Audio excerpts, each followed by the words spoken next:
Hello and welcome. I'm the Candyman and you're watching Apoca-Tips on State of Decay 2. Alright, so we're back with more Apoca-Tips, the series where we give you, the viewer, tips and tricks on how to better survive the zombie apocalypse. Now, if you have a tip or trick that you feel like would be helpful for other survivors to know, go ahead, leave a comment down below, and you might see it featured in the next video. Now, if you find this video helpful, go ahead, hit the like button. Also, consider subscribing as well, and you'll get better at surviving the zombie apocalypse. I promise. Alright, so today's Apoca-Tip is an overview of all the bases in MEAGHER Valley. So what I'm going to do is I'm just going to run through each and every base, tell you what each one offers and doesn't offer, as well as give some opinion in there as well, so that way you can have all the information you need to make a decision on what base or bases are best for you. So, without further ado, let's jump right into the video.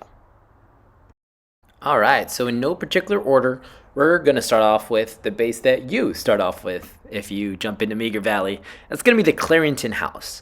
Now, since it is the starter base, you're not going to need any influence points, nor are you going to need a certain amount of survivors to get started here. You're going to get limited parking. You're only going to get about 2 spots. And in total, you're going to get 8 slots. So you're going to get 3 small slots outdoors for you to do with as you please. It's going to come with a kitchen, master bedroom, bunk beds, storage, and then of course the command center as well. Now my opinions on this base, I mean, it's called a starter base for a reason, right? I mean, it's not going to be a base that you're going to spend the whole playthrough in unless you're doing some sort of weird challenge.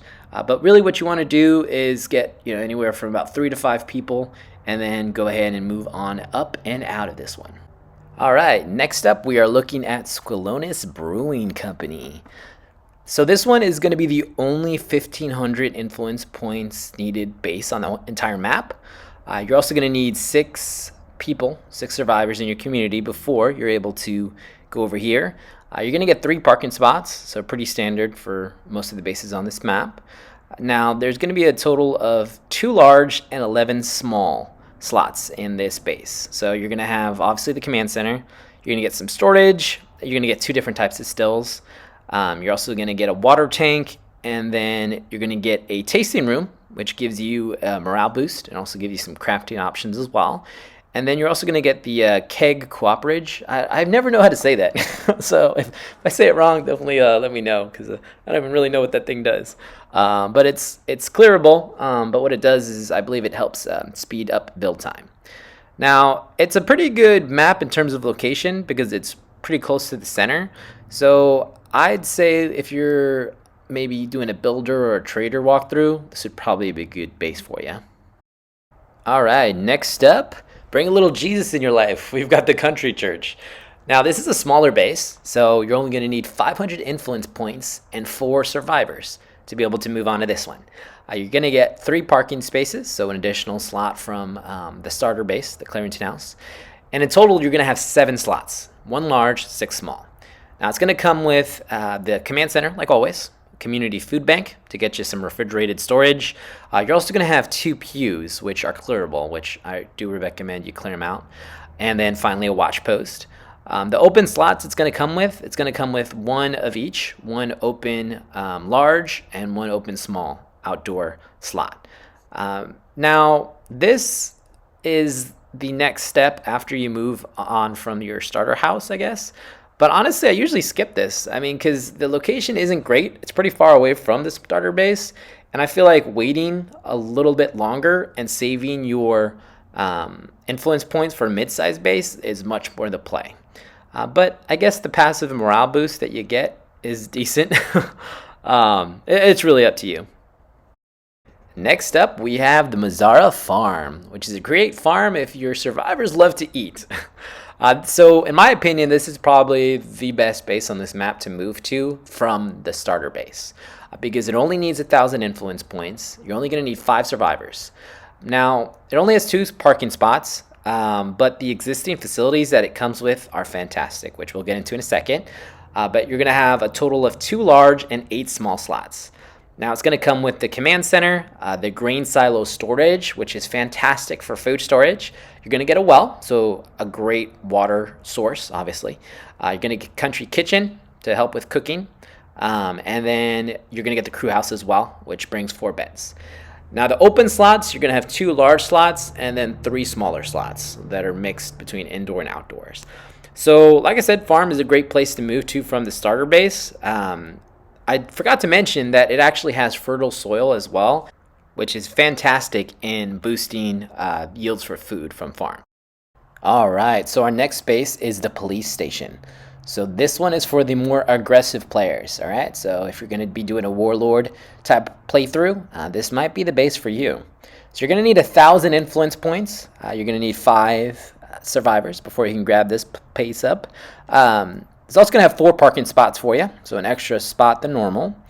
You're going to get 10 different slots to choose from, 2 of which are large, 8 are small.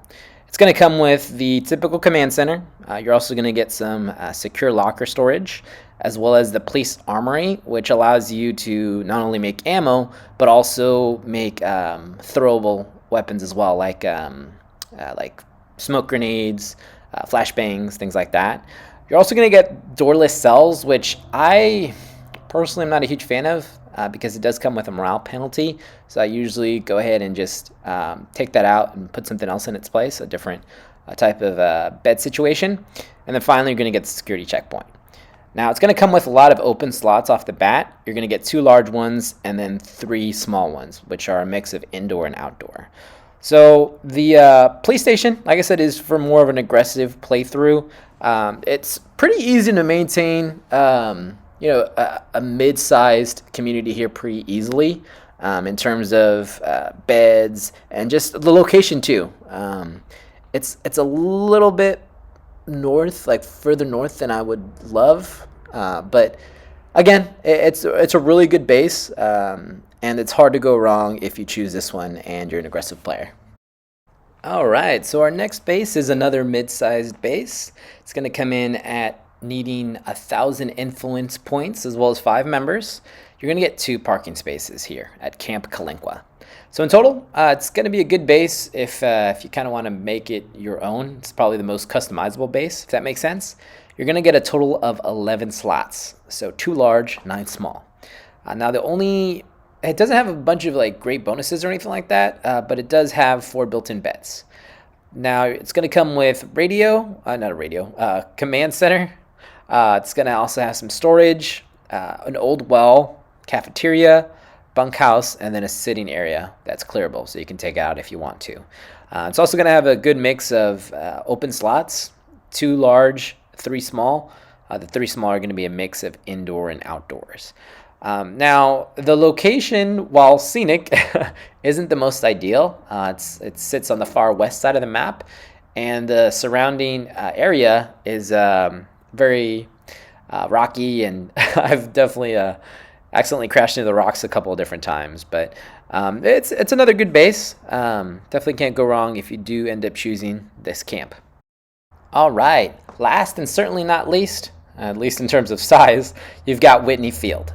So it is the one and only large base on this entire map. You're going to need 3,500 influence points as well as 8 survivors to get here. It's going to come with 4 parking spots. Now you are going to have a bunch of customization options with this base, which is pretty cool. You're going to have 13 different slots, 3 large, 10 small. So it's going to come with command center, storage, also the unique facility, the announcer box, which is going to allow you to either bring zombies in or deter zombies from attacking your base. Then you're going to get a couple of fortified bleachers, which are just like glorified watchtowers. You're also going to have a bunch of different beds, all of which are removable if you really want to. And then finally, it's going to come with 5 open slots, 3 large, 2 small. Now, in terms of the large bases on all the maps, to be honest, this is probably my least favorite one, mostly because the base isn't really well defendable. I mean, the zombies can jump on the base from just about anywhere. So definitely not my favorite, but different strokes for different folks. Alright, so we'll go ahead and wrap up the video here. So if you like the video, do me a favor, hit the like button and consider subscribing as well. Every bit helps. As always, spread the love, spread the positivity, and I'll catch you in the next one.